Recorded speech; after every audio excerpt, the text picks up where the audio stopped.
Hello everyone. I hope that after a great summer, you are back into a routine for the fall. For those of you with children, I hope they've had a great start to their school year. Now, in my last video in July, I said that I didn't expect there to be many changes once the August stats came out, when looking back at July stats, and that was very much the case.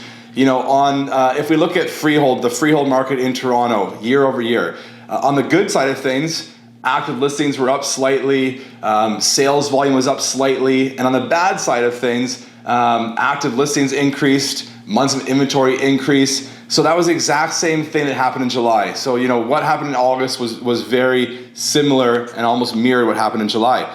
So rather than spending time right now talking about what I believe to be more or less meaningless stats in August, I thought it'd be more valuable to talk about interest rates in a little bit more detail.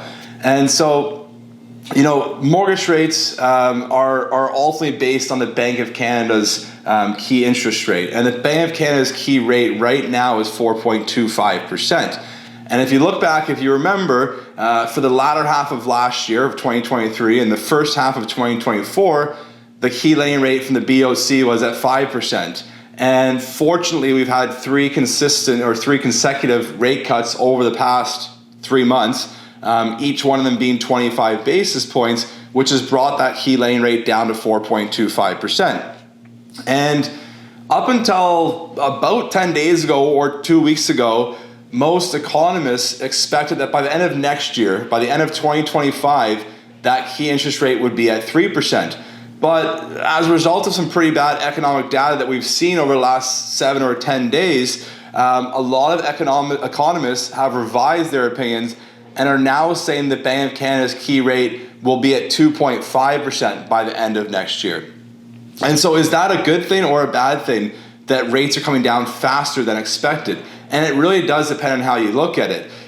From people in the real estate industry will probably celebrate that. I think that's a very good thing. If the bank's lending rate comes down, that means that ultimately mortgage rates will come down. If mortgage rates come down, that means people qualify for more, and that will probably result in a sales volume increase, and a sales volume increase will probably result in an average sale price increase as well.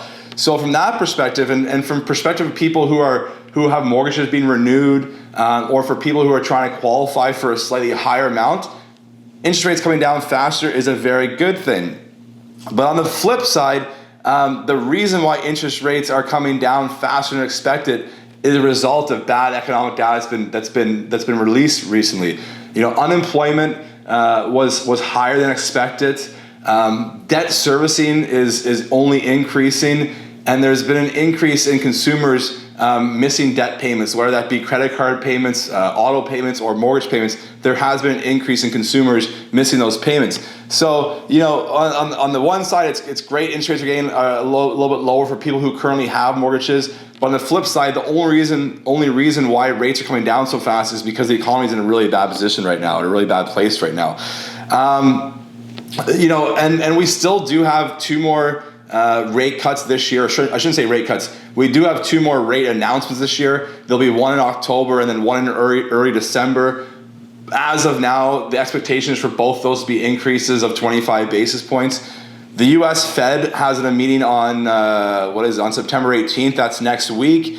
That's supposed to be their first rate cut. And if the U.S. Fed cuts their rates, then most likely Canada will continue to cut our rates as well. So that'll be something to watch for.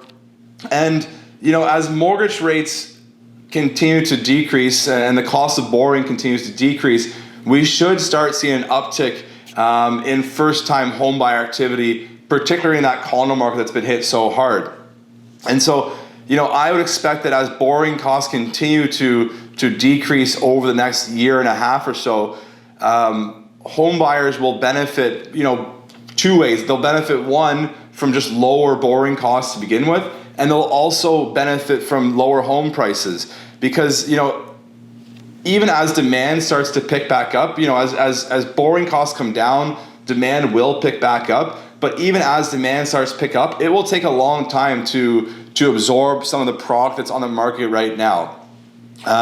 So those buyers who start coming back into the market will benefit from lower borrowing costs and from an increase in current volume that's actively on the market. So, I've said this in my last video. I don't expect the fall market to see major increases. I think it'll be quite calm and casual. I don't think there's much more room for prices to go down, but we'll see. I think the September stats will be a lot more telling than what we've seen in July and August. And so in a few weeks' time, I'll check in the September stats, I'll report back to you, and I'll share my insights with you at that time. Until then, I hope you have a great start or end to your summer and start to your fall, and we'll talk to you soon. Thank you very much. Bye-bye.